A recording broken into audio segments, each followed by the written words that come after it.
Well, hello, beautiful people. Happy hump day.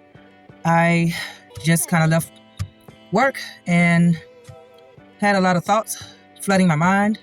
And so I decided to kind of come on and talk with you a little bit, spit some of my opinions. Maybe, hopefully you guys can help me make some sense of some things.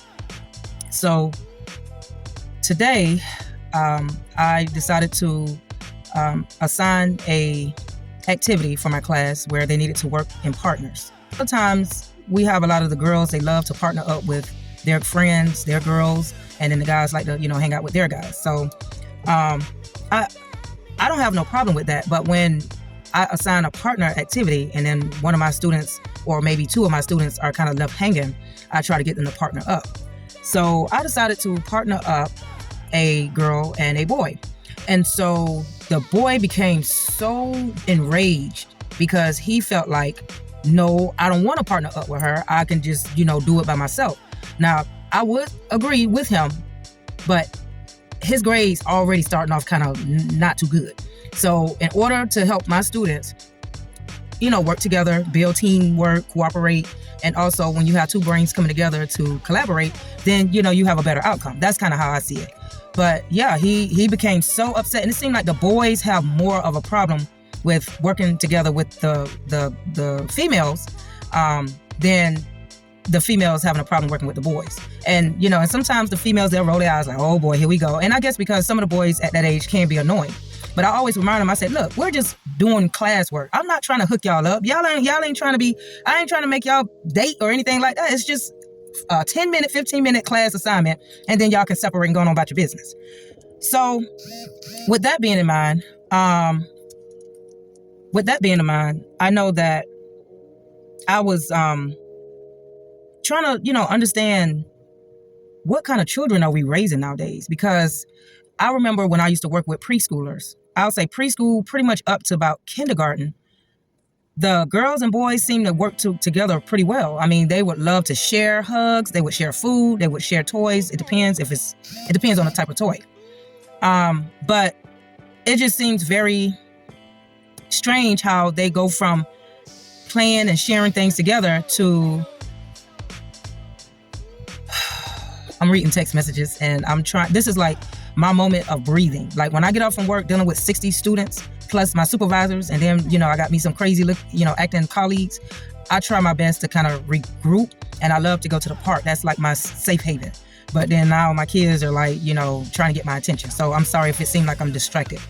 And they know that my kids, they know that they always know how to touch my soft spot because they know I'm a very overprotective mother. I love to be a problem solver. It can be stressful, but yeah, that's just how I am. I can be in the middle of something very important, and if I can break away to go and do what I need to do to help them with whatever, I try my best to do that. Not saying I can do it all the time, but I do try my best to do that. But back to what I was saying. I couldn't understand why in the world things have changed, why it seemed like the kindergartners, the first graders, the preschoolers, they be so quick to hug each other. And I'm not saying that they don't bump heads sometimes, but it's like it gets worse as they get older. And you would think that when the students or the children get older and up in age, they will have a little bit more understanding, a little bit more patience. And the sad part about it, and it seemed like it's more of our African-American students that seem to already grow up being judgmental. And I know it's nothing but learned behavior, right? So here's another incident. I was walking with my class. We were heading to specials, and another class was walking by. And so a lot of times the boys like to give each other, these special high five and all this snip snap and all that kind of stuff just to kind of, be cool with it. And so one of the girls was walking by and she was just speaking. And then when she started speaking, one of the boys just stopped and was holding up the line because we need to be somewhere at a certain time. And I was like, look, y'all can talk after school. We have to, be somewhere at a certain time. He was like, I ain't trying to talk to her. She always in other guys' face. She been talking to all the boys at the school. And so that kind of made the girl feel some type of way. Because, it's almost like, and indirectly he's calling her like, a hoe. And I just kind of, I don't know why I felt a little offended. And I guess because I've been put in a position where people around, when I was in school, around my age group, they started to try to label me because I'm a very outgoing person. Now, when you're young and you're put in positions, not that you want to be in a position, but when you're put in a position where you are being, taken advantage of, or when somebody want to pretend that they like you and in the next week they act like they don't see you, they don't know you, that is sometimes out of our, that's out of a woman's control, and there's a lot of older people still play the same games. So I know when I was in high school, I was already preparing myself to be a wife. I was already trying to be in a committed relationship. I remember when I got my promise ring, I was like, okay. But then when people started hating and interfering and trying to destroy what I was trying to have with my partner, and a lot of people say, it was just puppy love, but puppy love lasted for a good 3 years.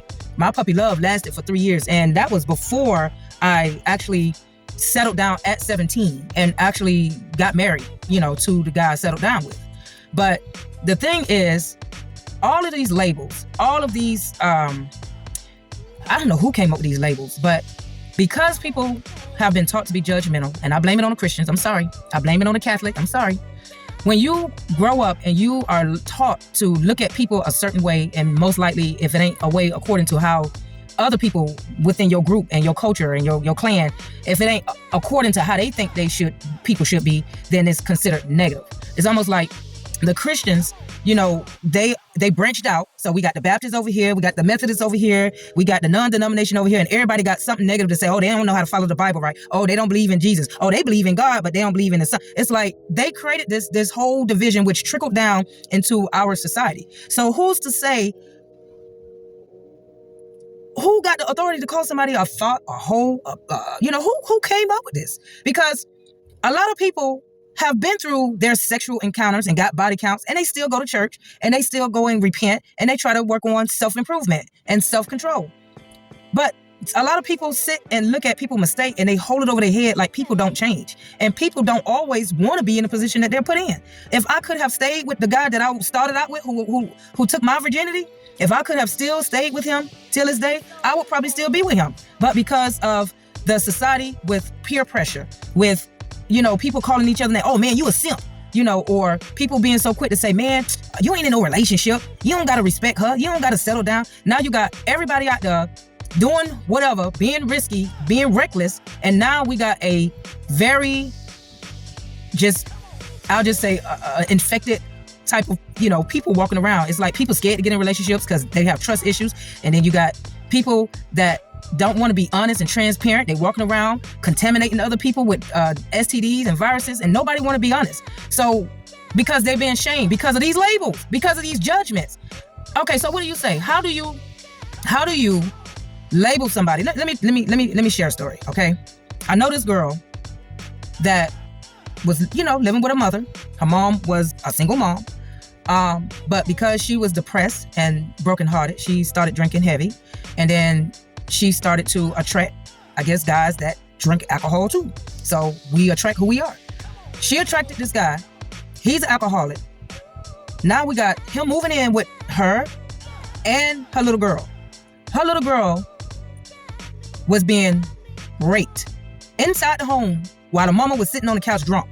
I mean, out of all the years of growing up, I ain't talking about no one-time rape. I'm saying this is a repeated offender of raping, and the mama just too drunk and didn't want to speak out about it because he was supplying her with whatever she needed, some addictions and probably paying a couple of bills just to shut her up. And so now, this same girl grows up, run away from home, decide to sell her body because that's all she knew. She never felt supported. She never felt protected. She never felt loved. And now, because she was introduced at an early age of how to be sexually active, that is what she knows. Nobody said, hey, let me go and get you some counseling. Nobody said, hey, let me go ahead and make sure you're healthy and you're good. It was like, okay, you got fucked, you left, you're broken, and now you finna take that out there to the streets. Now you finna run into different guys and bring whatever issue you got or she got on over to other guys. And then guess what? When the guy might have good intentions. He might say, you know what? This is a beautiful lady. I want to make her mine. I want to commit to her. But then he find out that she can't control her hormones and she a hoe. So now, and that's what they say. I don't believe in that label. Hold on, y'all. Okay, so like I was saying, she goes and get with this guy. She starts to have her urges because she already doesn't have self-love. She doesn't know thyself. She wasn't educated. And now she's playing mind games on this dude. So now this dude feel like, okay, I can't trust females because I fell in love with this woman and she got childhood trauma, never healed, never got help. And now I'm hurt and broken. So I'm finna just, fucking go. That's pretty much the repeated pattern of a lot of people in this world. And so when people be so quick to say, nah, don't mess with her because she a hoe. Don't mess with him because he a hoe. I mean, does it match up to lesbians? Does it match up to gay guys? I mean, to me, people are put in positions a lot of times because they haven't been educated and haven't found that self-love.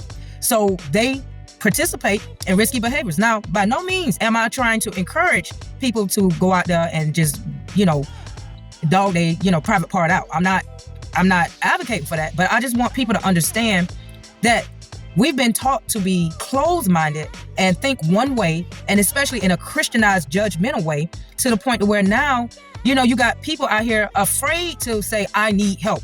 Afraid to say, I've been taken advantage of and I want to get my life back. I want to get my body back.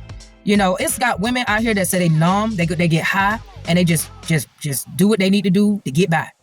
And it's like really sad. You got guys out here, they trying to, beat the system and use women that got money. And that's what they do. They use their body part. They use their looks. They feel like, okay, well, I don't got to work hard.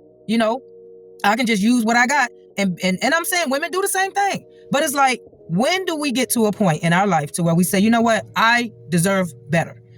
Not to the fact that, okay, I deserve a man that can take care of me, or a woman that's going to help me heal my mommy issues, or a guy that know how to, fill in my daddy issues, because I was at a point in my life to where I felt like I needed a guy to not take care of me, but protect me, because all my life I had to fight for my body. I had to fight for my mind to be strong enough to get through a lot of effed up shit.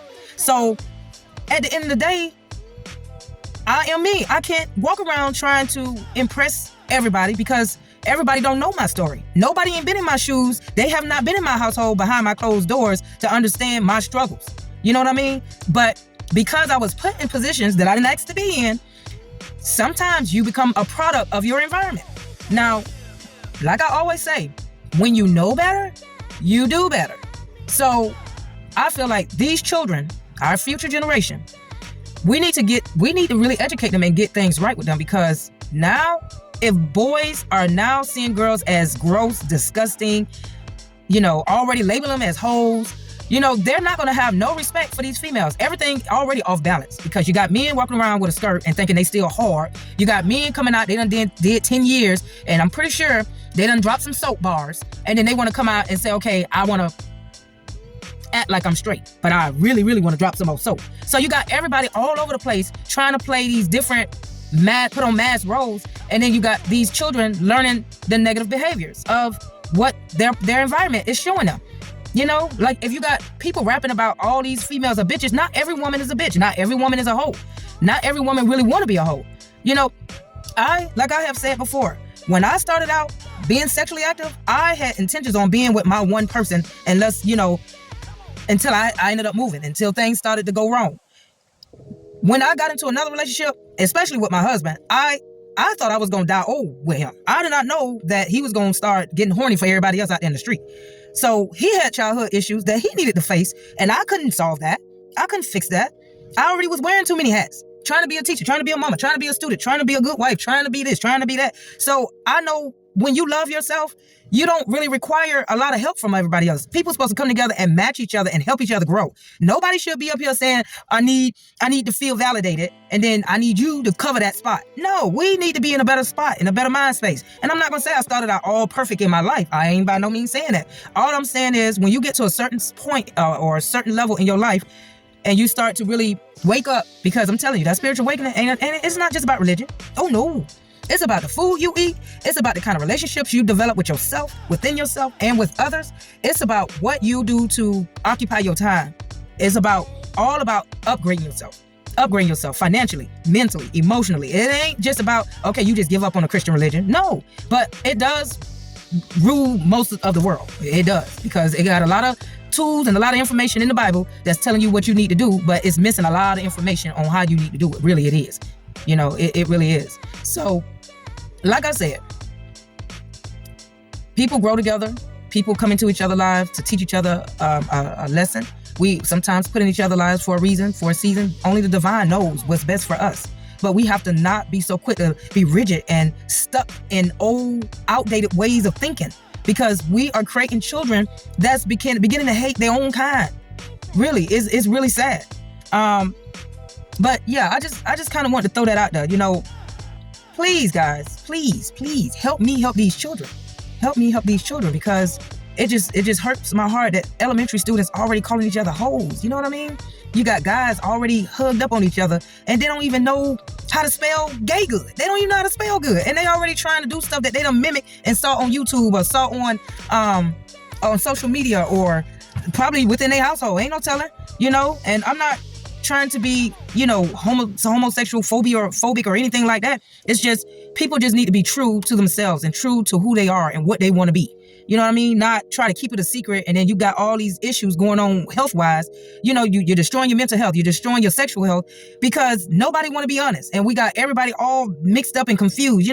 One student told me, my daddy got 10 kids. I said, oh, y'all all stay together? No, he got 2 that stay in Georgia. We got the other 3, I think they stay in Tennessee. And then he got like me, and then I got a little baby sister, but that's from my mama. Wait. Let me make sure I'm counting right. Okay, so I got 2. This is what's going on. Now, back in the day, like my grandmother and my grandfather, they had their 8 kids. One didn't make it, but we'll say 8 kids. And all of them came out the same household. They all came out with their own special issue, but it is what it is. But it's like nowadays, it's got kids all over the place in broken homes and don't even know each other. And then you got strawberry letters coming in, brothers being with sisters and don't even know. It's just, we got to do better, y'all. We got to do better. But let me go ahead and conclude this and get ready to cook some dinner. And it's going to be something quick because I ain't trying to be in the kitchen all night. Got pickles to grade. Anywho, guys know I love you. I know I be sounding like a fussy mama, but it's all out of love, y'all. It's all out of love. And I guess, like I said, it's hard to just sit back and be quiet when you see a lot of craziness going on in our society. And everybody's just like, okay, that is what it is. It ain't got nothing to do with me. It does. It affects us. You never know. One of your girls may go out there and date one of these kids that I'm talking about and end up being depressed because she was called a hoe at an early age. You know what I mean? So, we need to just be mindful of these labels. We don't know what people are what kind of position they're put in, and they're left unhealed. And then they feel like, okay, well, if sex is what people need or guys need, I'm going to just put it out there. I'm going to make it easy because it just seemed like fighting. Nobody ain't protecting me, so I might as well put it on out there. Now, some women are like that. But, it just, like I said, you just got to have self-love. I love you, and you guys stay encouraged and enjoy the rest of your week. Peace out.